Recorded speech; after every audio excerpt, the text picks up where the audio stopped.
معنی انشالله این سازی که در شما گوش دارک بی من جنا و پدمی استاد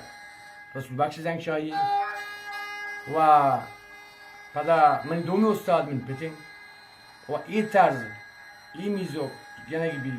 تسبیح من کشان شفا زبان منی تی نام کرد منی واجه پتا جتا و ما را امید این که شما را دوست ببید پهلوان بلنده History Maker Balochi.